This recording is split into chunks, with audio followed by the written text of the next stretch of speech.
फिर मेरे को लगा मैंने इंग्लिश में शायद उतना टाइम नहीं दिया जितना मैंने मैथ्स और रीजनिंग को टाइम दे दिया था। अच्छा। तो वो दोनों सब्जेक्ट तो बहुत अच्छे चले गए, लेकिन इंग्लिश मेरी खराब हो गई। इंग्लिश गड़बड़ हो गया, कोई टॉपिक था, कोई पैसेज था, नहीं कॉम्प्रिहेंशन सर, था, vocab था, रैंडम ग्रामर क्वेश्चन था? थे, रैंडम, जो गलत कभी नहीं करती वो गलत करके आई अच्छा, थी। तो उसको अभी सुधारने के लिए क्या किया? सर रोज टेस्ट लगाती हूँ इंग्लिश के, और जो भी लगता है वो कैप पे ध्यान देती हूँ। तो अभी आने लगे हैं पूरे मार्क्स? हाँ सर, अभी प्री के टेस्ट दे रही हूँ। अभी तो नहीं, प्री मेंस के। का मैं तो पूछ रहा हाँ हूँ। सर, अभी ठीक है। 130 नंबर आ रहा है एवरेज? 120 से ऊपर रहता है, कभी कभी 130 से भी ऊपर रहता है, लेकिन 120 से ऊपर रहता है। गुड। और बाकी 3 सब्जेक्ट में नंबर ठीक थे?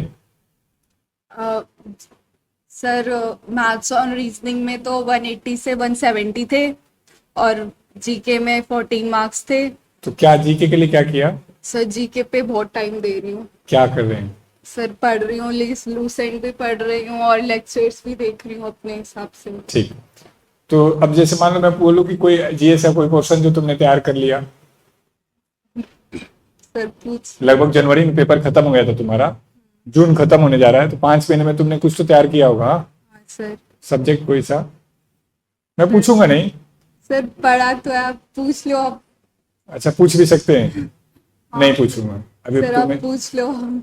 पूछ लें? नहीं मतलब ऐसे ही तो पता नहीं है ना कि कौन सा आता है। अच्छा, हो भी सकता है आ भी जाए, नहीं भी आ सकता है। गुड। तो वो एक बार गैप रिपोर्ट भरो 2-3 घंटे लगा के, फिर जो मैं समझाना चाहता हूँ हम अभी ट्रैक कर लेंगे तुरंत। सर गैप रिपोर्ट भरने का मतलब ये नहीं कि आप नंबर ऑफ क्वेश्चन भरिए, और हमने इस पर बात की है, कोई बार बार बात कर लॉजिक नहीं है। अब आप क्यों नहीं भरते मुझे नहीं पता। जैसे इस बच्चे से मैं इकोनॉमिक्स का कोई चैप्टर पूछूं कि क्या है पढ़ा है, फिजिक्स का कोई चैप्टर पढ़ूं क्या पढ़ा है, यदि वो जवाब हाँ है तब तो मेरे लिए खुशी की बात है। और ये है कि नहीं, नहीं कर पा रहे हूँ, तो फिर ऐसे ही रह जाएगा। कभी पेपर में 190 भी आ जाएगा, 390 में 310 भी आ जाएगा, और 250 भी रुक जाएगा। और जब हमने हर टॉपिक को ट्रैक कर लिया हो तो चीजें हमारे फेवर में आती चली जाएंगी। तो अभी हमने क्या किया, वहां किसी बच्चे को बैठा के ब्लैक बुक से जीएस का हर क्वेश्चन का लिखवाया, किस टॉपिक से कितने क्वेश्चन आए। तो हमने ट्रैक किया, तो कुछ टॉपिक हैं जो बार बार रिपीट हो रहे हैं, वैसे आने वाले टॉपिक कम हैं। तो ये काम यदि आप खुद से करते तो आपको समझ में आता कि इकोनॉमिक्स में बैंक चैप्टर से ज्यादा क्वेश्चन आ रहे हैं, पॉलिटी में प्रेसिडेंट टॉपिक, पार्लियामेंट टॉपिक ज्यादा इंपॉर्टेंट हो जा रहे हैं, फिजिक्स में मैग्नेटिज्म से कम क्वेश्चन आए हैं, साउंड से ज्यादा आ रहे हैं। तो आप आइडेंटिफाई करते तो उस पर काम कर पाते। लेकिन दिक्कत क्या है कि आप पता नहीं क्यों नहीं करना चाहते। ये आप भी नहीं, मैक्सिमम लोगों के साथ ही है। तो अभी समय कंट्रोल में है बच्चों आपके, यदि आप चाहोगे थोड़ा सा एफर्ट करके तो कर सकते हो।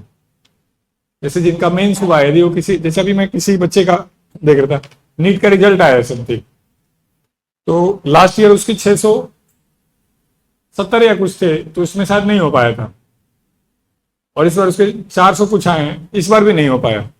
तो कोई टीचर बता रहे थे, मतलब आईटी वाले, उसको कि ऐसी स्थिति में बच्चा क्या करेगा जब उसने मेहनत भी किया और लास्ट ईयर इसलिए नहीं किया कि उसको पसंद का कॉलेज नहीं मिला तो इसलिए छोड़ दिया, अब इस बार तो उससे भी कम आ गया, तो अब क्या करे। तो उसमें कमी क्या रह गई जो टीचर नहीं बोल पाया, नहीं बोल रहा, कि जो प्रीवियस नॉलेज है आदमी को लगता है कि बहुत है, उसका लर्निंग एटीट्यूड खत्म हो जाता है। वो टेस्ट देने में या वीडियो देखने में, इसी में अपना टाइम खराब कर ले रहा है। यदि आप पूरे 6 महीने में 40 नंबर नहीं बढ़ा पा रहे हैं, 50 नंबर नहीं बढ़ा पा रहे हैं, तो आप मेहनत तो कर रहे हैं लेकिन इफेक्टिव नहीं कर पा रहे हैं। तो फिर वही होगा जैसे पिछले साल अंधे दौड़ रहे थे। आप में से कई लोगों ने हाथ उठा के मेंस दिया है, तो मतलब ये कितनी अच्छा हो सकता है अटेम्प्ट। बल्कि उल्टा हो रहा है, फर्स्ट अटेम्प्ट वाले ज्यादा मेहनत कर रहे हैं, जबकि मेहनत उनको ज्यादा करना चाहिए, क्योंकि उनका तो एक लेवल पे आगे सेचुरेशन हो गया। अब उनको उस लेवल पे आने के लिए जो कट ऑफ क्वालिफाई हो, ज्यादा एफर्ट करना हो। तो प्लीज थोड़ा सा दम लगाइए, ताकि मैं प्री के रिजल्ट के बाद आके आपसे मेंस की स्ट्रेटजी पे डिस्कस कर पाऊं, मिठाई खा पाए, ना कि हमें सांत्वना देना पड़े, बेटा कोई बात नहीं, अगले साल की और तैयारी करना, तुमने मेहनत किया था। मजा आता नहीं है। और इस बार कंपटीशन रहेगा तगड़ा, क्योंकि 23 का अभी जस्ट हुआ ही है, 24 का सभी बच्चे हैं लगभग टच में।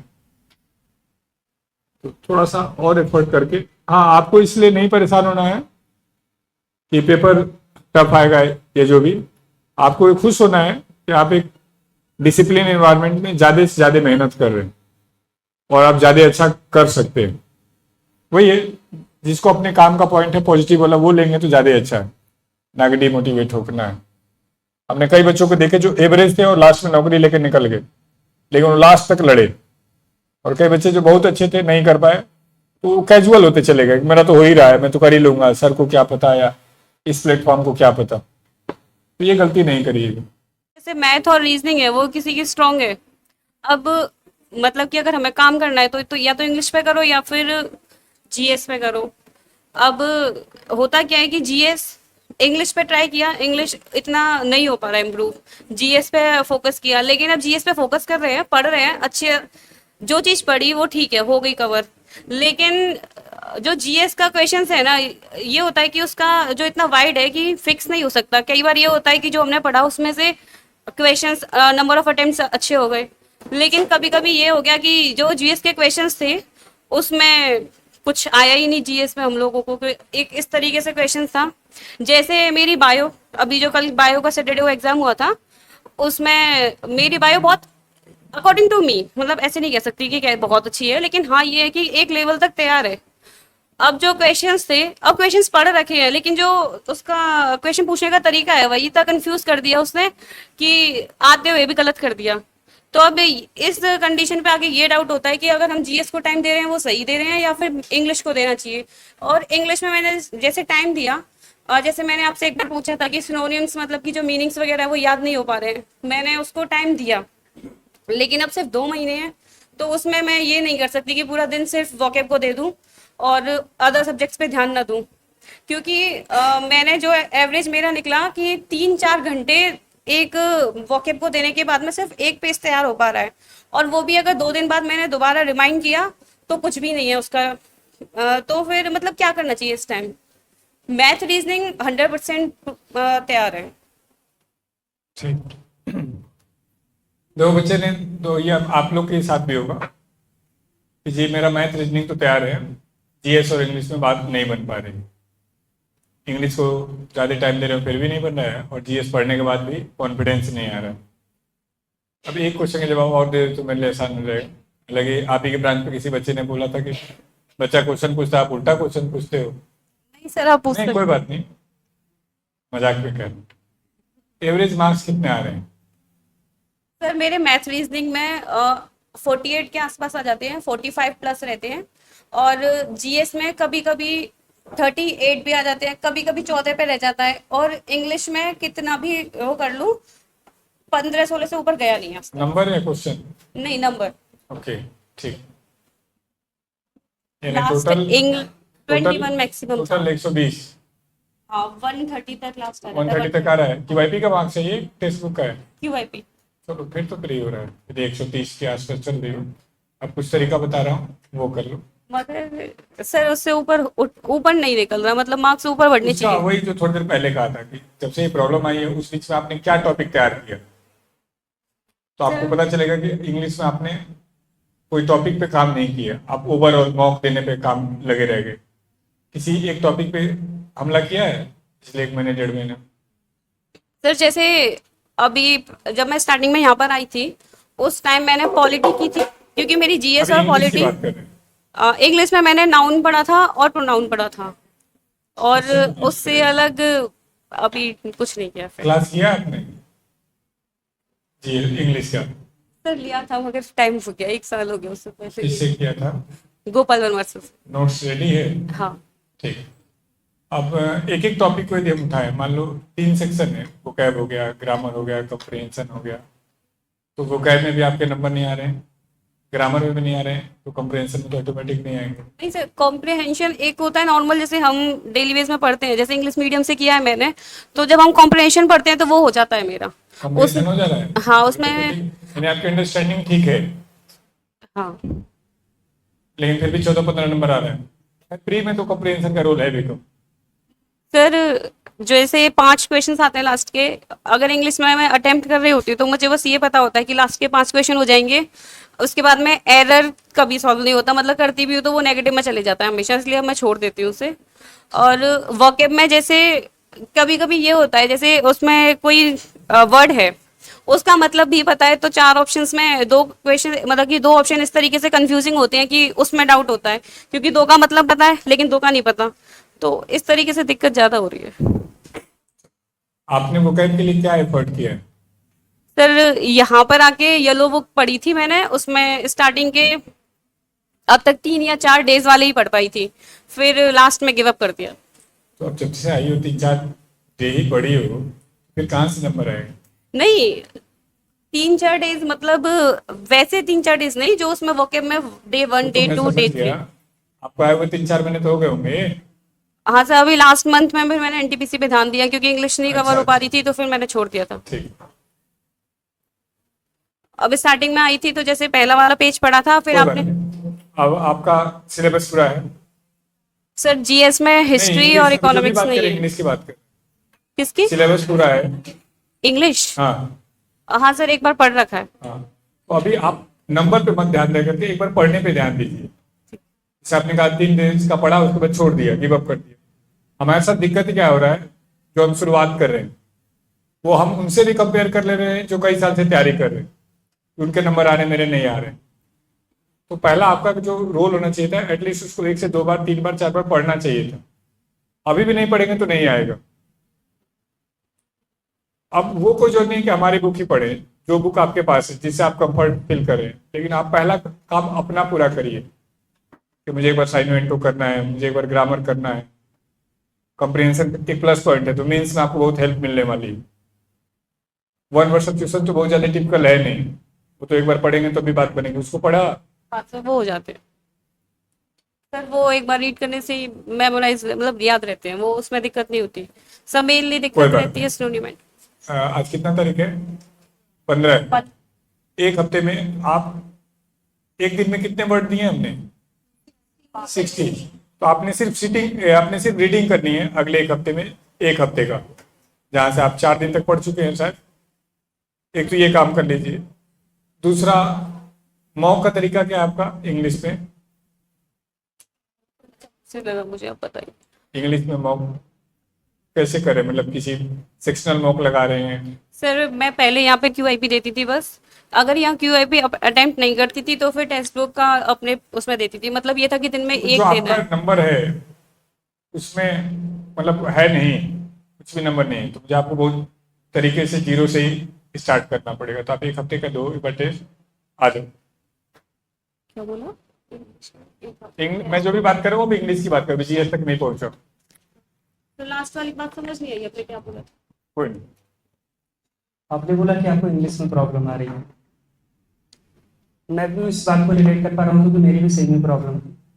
अगर आपके 10 से 15 नंबर आ रहे हैं, इसका मतलब ये है कि आपको कुछ नहीं आता एसएससी के बारे में। रियल यही, क्योंकि 10 से 15 नंबर का मतलब है आप 5 से 7 क्वेश्चन कर रहे हैं, जो कि आपका इंग्लिश बैकग्राउंड जैसे आपने बताया, तो उस वजह से आ रहा हूँ कि आपने एसएससी में कोई एफर्ट नहीं लगाया। इसका सबसे बेस्ट यही है कि एटलीस्ट 1 महीने के लिए इंग्लिश के टेस्ट से ब्रेक ले लीजिए, एटलीस्ट 1 महीने के लिए। और अगर आप मतलब इंस्टेंट देखना चाहते हैं बेनिफिट, सर मैं अपने अकॉर्डिंग बता सकता हूँ, तो आप सबसे बढ़िया ये कर सकते हैं कि अगर आपको अमन सर का समझ में आता है तो यूट्यूब पे उनके 10 लेक्चर का एक प्ले लिस्ट, 100 रूल उन्होंने कराया है, एक लेक्चर में अराउंड 10 रूल उन्होंने कराया है, उसको आप एटलीस्ट 3 बार लेक्चर ले लीजिए। जिस तरीके से आप बता रहे हैं उस तरीके से तो समझ में आ रहा है, क्योंकि आपको बेसिक नहीं आती है। अब 3 बार लेक्चर ले लीजिए, एक बार में आपको कुछ समझ में आएगा, दूसरे बार में कुछ समझ में आएगा, तीसरे बार में आपको क्वेश्चन क्लियर हो जाएगा। इसके बाद में आप उनके जेरॉक्स निकलवा लीजिए और उसको कम से कम 8 से 10 बार पढ़िए। आपके 100 रूल इस तरीके से मेमोराइज हो जाना कि आपसे नींद में भी कोई पूछे तो आपके मतलब उसमें डाउट नहीं होनी चाहिए। रूल से रट लो, समझ की क्या बात है, समझ जब आप प्रैक्टिस करेंगे तो समझ डेवलप हो जाएगी। आप रूल को रट लो एकदम अच्छे से। फिर इसके बाद में आप वोकैब के लिए सर के येलो बुक जो आप फॉलो कर रहे हैं, सर के येलो बुक को कम से कम एटलीस्ट एक बार तो पूरा साइनो वाली बुक को ईडीएम फ्रेजेस वाली और 1 वर्ड वाली एटलीस्ट एक बार पूरा गो थ्रू हो जाएगी। मतलब मेमोराइज मत करिए, बस सिर्फ रीड करिए। मैं कभी भी मतलब मैंने मेमोराइज करने की कोशिश नहीं की। मेरा यही था कि मैं 500 और 700 वर्ड डेली के रिवाइज करता था। एग्जाम के 3 महीना पहले की बात मैं कर रहा हूँ, और एग्जाम के टाइम पर मेरा 1 घंटे में पूरा 1 वर्ड हो जाता था, 1-1.5 घंटे में साइनो, 1-1.5 घंटे में इंटू, इस टाइप में मेरा था। तो अभी आपके हाथ में टाइम टाइम है, तो आप दिन के कम से कम 200 वर्ड तो देख सकते हैं ना।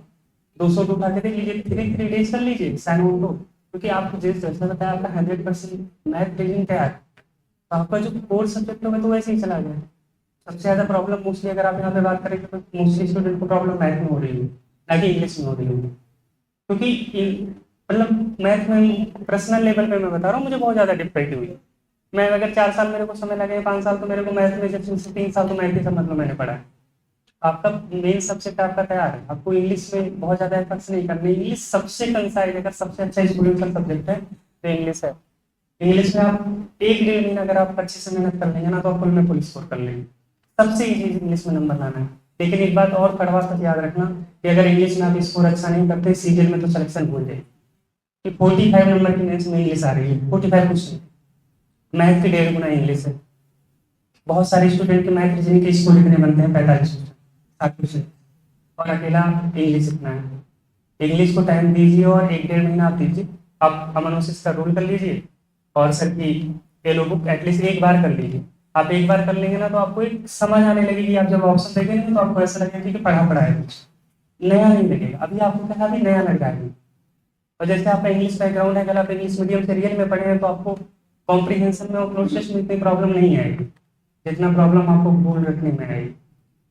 बहुत आसान है, आप कर सकते हैं। तो एक हफ्ता ये करके आप देखिए, अगर आपको बेनिफिट होता है तो आप कैरी ऑन करना, बाकी नहीं होता तो आप सबसे बात कर लीजिएगा। Thank you. एक बार जो मैं कह रहा था यही कहा, अभी आपका इंग्लिश है नहीं, तो आप गलती क्या कर रहे हैं, कुछ दिन पढ़ के छोड़ दे रहे हैं, कुछ दिन पढ़ के छोड़ दे रहे हैं, वो बात बनेगी नहीं। मतलब वो आप एक्सेप्ट कर लीजिए कि हाँ नहीं है, और वोकैब से शुरू करिए, ग्रामर से शुरू करिए। और हमने सिर्फ एक वीक का टारगेट दिया है, एक वीक के बाद आप बताना। डेली अपने आप को जज करने लगे, मैंने आज पढ़ा नहीं है, पढ़ा नहीं है, ग्रोथ कर ही नहीं सकता। अभी तो आप रीडिंग पे काम करो। दूसरा आपने जीएस का कहा, तो जीएस क्या किसी भी सब्जेक्ट में हो सकता है एलजेब्रा पढ़ के आए और एलजेब्रा पे ऐसे क्वेश्चन बना दिए, नहीं हो कैट पे क्वेश्चन चार्ट डाल दिए। तो हम जब पेपर बनाते हो तो हमें ये कर रहे होते, पीसीएस का आईएएस का डाल के कंफ्यूज कर रहे थे, तो उससे परेशान नहीं होना। अभी टायर 1 तक सिर्फ स्टैटिक पे काम करना है। एक स्टैटिक की बुक दी होगी अभी हम लोगों ने, उसको नहीं मिली है, आजकल में आ जाएगी, आउट ऑफ स्टॉक चल रही है। कुछ सारे को जितना आई थी दे दी, या बचा हुआ अभी 50 को ही दिया। बुक तो 150 आई थी। अच्छा, जस्ट 1-2 दिन में जैसे आ रहा है स्टॉक में, प्लीज उसको ईमानदारी से करना, मतलब आपको मजा आएगा। दूसरा, अभी जो बच्चे कोई और बुक नहीं पढ़े हैं, तो किसी का भी पीवाईक्यू, परमार सर का, पिनेकल का, किसी का भी अभी पढ़ोगे फायदा होगा। प्री में 25 में से 20-22 क्वेश्चन रिपीट हो रहे होते। तो अभी फिर रिपीट कर रहा हूँ, जीएस में तभी दम लगाना जब बाकी 3 ठीक हो। पता चले बाकी 3, जैसे इंग्लिश ठीक नहीं है तो सारा मेहनत 0 है। या तो वो एग्जाम टारगेट करो जैसे इसने किया, रेलवे, यूपी एसआई हो सकता है, कोई और स्टेट का एग्जाम हो सकता है, बिहार का हो सकता है। अदरवाइज 3 सब्जेक्ट ठीक होना चाहिए तब जीएस के। तो उधर 130-35 नंबर आने लगे, जीएस पे काम कर लो, बात बन जाएगी। 120 तो एटलीस्ट आता ही हो। तो वो चीज हटा दो कि कंफ्यूजन हो जा रहा है। दूसरा, जब इस सब्जेक्ट को 1 से 2 बार पढ़ोगी तो ऑप्शन में कंफ्यूजन रहेगा। इसलिए देखो, हमने जानबूझ के 3-3 बार लिख रखा है सब चीज का। तीसरे बार में लगभग वो कंफ्यूजन ही होता है 2 वाले ऑप्शन वाले। दिक्कत ये है कि बच्चा इस स्कीम को ही नहीं समझ में आ पा रहा है। वो पूरे 1.5 साल 2 साल में एक बार भी सिलेबस को नहीं ठीक से कर रहा। तो उस पर काम करो। और दोनों सब्जेक्ट जो आप कर रहे हो, ये मेहनत करने पे ये साथ देंगे, धोखा नहीं करेंगे। इंग्लिश तो बिल्कुल ही धोखा नहीं करेगा। एसएससी का तो इंग्लिश कुछ है ही नहीं, कुछ खास रूल के आगे, जैसे 100 रूल ही बोल रहे बार बार, उसी के आगे पीछे घूम रहा है। यदि तुम्हारा मतलब 20-22 नंबर भी आ रहा होता तो मुझे तुम्हारा समझाने का तरीका दूसरा होता। जैसे इस बच्चे ने बोला मेरे 30-35 आ रहे हैं, तो मुझे क्या करना चाहिए? मान लो इसके ये एरर उठा के 1,500-2,000 कर दे, एरर की प्रॉब्लम ऐसा खत्म। PQ RS उठा के 1500 कर दे, PQRS की प्रॉब्लम हमेशा खत्म। पैसेज कंप्यूटर 250-300 कर ले, इसमें लगेगा दम। अब ये क्या गलती करी होगी, अंग्रेजी माध्यम में किसी प्लेटफॉर्म का डेली मॉक लगाती हो, 2 पैसे, 1 PQRS, 1 एरर, कुछ भी कर लो नहीं इंप्रूव होगा। मेन पॉइंट पे तो हमला ही नहीं हुआ, वो तो किस दिन 55 आ रहा, किस दिन 45 आ जाएगा, किसी दिन 60 आ जाएगा, किस दिन 35 आ जाएगा, फ्लक्चुएशन रहेगा। लेकिन जैसे हम कह रहे हैं उसमें मेहनत लगेगा, 4 घंटे लगातार PQRS, तो 250, 300, 400 पे दिमाग क्लिक कर जाएगा, अरे कुछ ही है जो बार बार आ रहा है और जाना गलती करे, तो जैसे 1000 करेंगे प्रॉब्लम ही खत्म हो जाएगी। लेकिन ये तब जब आपका वर्ड पावर थोड़ा बढ़ जाए, वो पैर पे काम करे। आपने गलती ये की कि आप तुरंत आउटपुट ढूंढने लगे कि मैं भूल गई। पहली बार जब आप पढ़े तो सब कुछ भूले थे, धीरे धीरे याद आने लगे। तो अभी 2 महीने हैं, मतलब अभी भी दम लगाओगे, 6 घंटे डाल दो अभी इंग्लिश के लिए, तो बाकी तो तुम्हारा ठीक है। तो इस बार भी कर सकते हो, 130 के आसपास तो पहुंच ही रही हो। तो अगले 1 वीक में फिर मैं रिव्यू लूंगा, मैं भूल भी जाऊँ तो बताना। हाँ, मैं एक दे दूँ इस बच्चे, आराम बैठोगे नहीं, वो आवाज चाहिए। सर स्टैटिक्स का पहले वाले बुक ही तो एक बार भी नहीं किया हो तो वो न्यू वाले बुक करे। नए वाली बुक में स्टैटिक है ही नहीं, क्वेश्चन आंसर और ट्रिक चल रहा है, यही तो मजा है। पुरानी बुक से कोई संबंध नहीं। पुराना बुक छोड़ दे, नई बुक सिर्फ करने से। पहले वो जो नई बुक लाए उसको करो, पुराने बुक थियरी है। अब थियरी में क्या है कि कहाँ GI टैग मिला है, पढ़ लिया, मन खुश हो गया कि सब पढ़ लिया, लेकिन कुछ ना हो ही नहीं रहा, तो हमने आए हुए क्वेश्चन को ट्रिक से जोड़ दिया। ये फायदा। 2 तरीके के बच्चे होंगे, एक रट लेती होगी तो उसको इस ट्रिक की जरूरत ही नहीं है, लेकिन चूंकि फैक्ट इतना ज्यादा स्टैटिक में, तो ट्रिक से लंबे समय तक चल रहा होगा। फिर रिपीट कर रहा हूँ, GS प्लीज बच्चों तभी ज्यादा दम लगाना जब बाकी 3 ठीक हो, क्योंकि प्री तो क्वालिफाइंग है, प्री से तो कुछ होना ही नहीं है, मेन तो मेन से। तो यदि वो 3 ठीक है तो GS पे दम लगाना। चलो अभी स्कॉलरशिप अनाउंस कर देते हैं। सर बहुत सारे प्रॉब्लम जब चल रहा होता है तो उस टाइम करना क्या चाहिए एग्जैक्टली क्योंकि जब 4-5 प्रॉब्लम एक साथ चलता है तो उस टाइम दिमाग काम नहीं करता है, पढ़ने जाओ तो वही दिमाग में चलता है, तो उस टाइम करना क्या चाहिए एग्जैक्टली? इसका बेस्ट एग्जाम्पल बताऊं, 2024 का ही जब मैं मेंस दे रहा था, एग्जाम की मैं बात कर रहा हूँ, एग्जाम से ज्यादा प्रॉब्लमेटिक सिचुएशन तो कुछ हो नहीं सकती है। मैं एग्जाम में बैठ रहा हूँ, मेंस के बारे में आप लोग को पता होगा कि फर्स्ट सेक्शन खत्म होता है, सेकंड सेक्शन शुरू हो जाता है। फर्स्ट सेक्शन में मेरे सिर्फ 23 मैथ के क्वेश्चन अटेम्प्ट किए, और शायद सब लोग को पता होगा कि रीजनिंग में 30 करने के बाद में सर्टेनिटी किसी को नहीं होती कि मेरे बनेंगे, क्योंकि कंक्लूजन एजम्पशन ऐसे क्वेश्चन होते हैं, उसमें 100% श्योरिटी आती ही नहीं, खुद को ही डाउट रहता है मेरा सही है गलत। 23 क्वेश्चन मैंने जब मैं किया तो मुझे समझ में आ गया कि मेरा अब तो होने से रहा। सेकंड सेक्शन में मैं पहुंचा, 5 मिनट में सीट पे ऐसे सर रख करके बैठ गया कि भाई होगा तो होगा, नहीं होगा तो नहीं होगा। 5 मिनट मैंने माउस टच तक नहीं किया, और सिर्फ मैं रिलैक्स करने को अपने आप को कोशिश करता रहा। 5 मिनट तक मैं बस चेयर पे मतलब टेबल पे मैं सर रख के लेटा रहा। इसके बाद में 5 मिनट बाद उठा, मैंने 20 मिनट अराउंड ये GS को करने में, जो कि आप सब लोग 5 से 10 मिनट में कर लेते होंगे, मैक्स 7 to 8 मिनट। मैंने 20 मिनट GS को दिया, क्योंकि 18 तारीख का GS मुझे लगता है काफ़ी अच्छा। बाकी आप लोग का तो नहीं पता, बट मुझे ऐसा लगता है कि वो UPSC के और UPPCS के प्रीलिम्स के जैसा काफ़ी अच्छा था, मतलब वो लाइनर तो नहीं था एटलीस्ट। तो मुझे काफ़ी टाइम लगा, अराउंड 20 मिनट के अराउंड मैंने GS में टाइम दिया, और GS में मेरे 38 नंबर है 24 में, तो एक अच्छा स्कोर रहा। इसके बाद में मैंने 35 मिनट मेरे पास से 35 मिनट में मैंने इंग्लिश को दिया। तो ये जो बता रहा हूँ कि 23 क्वेश्चन मैंने अटेम्प्ट किया, फिर मैं सेकंड सेक्शन में गया, 5 मिनट का ब्रेक लिया, और फिर मैंने दूसरा अटेम्प्ट करना शुरू किया। तो अगर आपकी लाइफ में कोई प्रॉब्लम चल रही है ना, तो थोड़ा सा ब्रेक ले लो, घूम लो, टहल लो, जाके मार्केट घूम के आओ, कॉफी पी के आओ, मजे करो, फिर 1-2 दिन मजे करो, कोई भड़क नहीं लेने की जरूरत नहीं है। क्योंकि अगर आप भागेंगे ना तो कुछ होने से वैसे भी रहा, आपके माइंड में घुस ही नहीं रहा है, आप पढ़ने की कोशिश कर रहे हैं तो कोई मतलब नहीं है ना।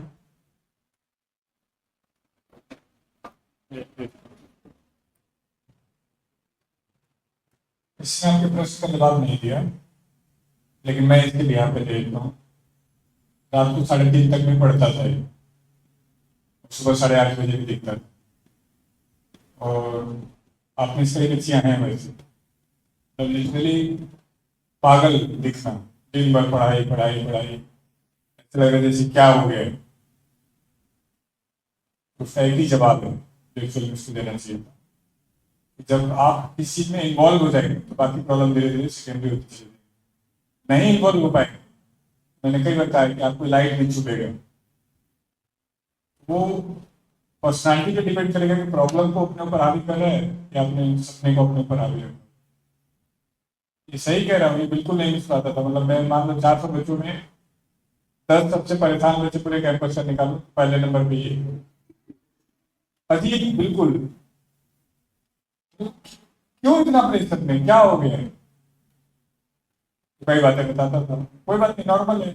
और ऐसा नहीं कि ये अकेला है, जो फोटो लगे हैं उनमें मैक्सिमम केसेस यही रहे, बहुत ज्यादा संघर्ष करना। एवरेज बच्चे हो आप, बहुत अच्छा एकेडमिक बैकग्राउंड नहीं है, बहुत सारे प्रेशर है, उस प्रेशर को टैकल कर पाएंगे तो बात बन जाएगी। आज ना चाहते हुए हम बैठे हुए सिलेक्शन थोड़ी ना बैठना पड़ेगा, अपने हिसाब से डिस्कशन कर रहे हो। तो ऐसा कोई होगा नहीं जिसमें प्रॉब्लम नहीं होगी। बड़े लोग इसमें बड़ी प्रॉब्लम आएगी। अब आपको इस बात की प्रॉब्लम नहीं है कि सबको खाना मिलेगा नहीं मिलेगा, लेकिन जो मजदूरी कर रहा है उसको ही प्रॉब्लम है। अब इनकी प्रॉब्लम ये नहीं आएगी कि नौकरी मिलेगी नहीं मिलेगी, सैलरी मिलेगा नहीं मिलेगा। अब इनकी प्रॉब्लम आ गई कि जो अच्छे कोर्स हो सकते हैं उसकी तैयारी कर लेता हूँ, इसलिए घर से वापस आकर दोबारा गुरुकुल में पढ़ाई कर। प्रॉब्लम और चैलेंज को समझना होगा। प्रॉब्लम वो है जिसको हम सॉल्व नहीं कर पा रहे, समझ नहीं मिलता। आपने किसी के साथ है, माँ बाप आपके साथ हैं, एक अच्छी जगह गाइडेड है, अपना बेस्ट एफर्ट कर रहे हैं। मतलब ये बच्चे एग्जाम्पल है। आप भी कुछ दिन बाद यहाँ आएंगे तो आप एग्जाम्पल बन जाएंगे बाकी बच्चों के लिए, किस तरीके से लड़ते हैं और आपने कई बच्चे लड़ रहे। और मुझे खुशी है कि आप मतलब बहुत ज्यादा एफर्ट कर रहे हैं।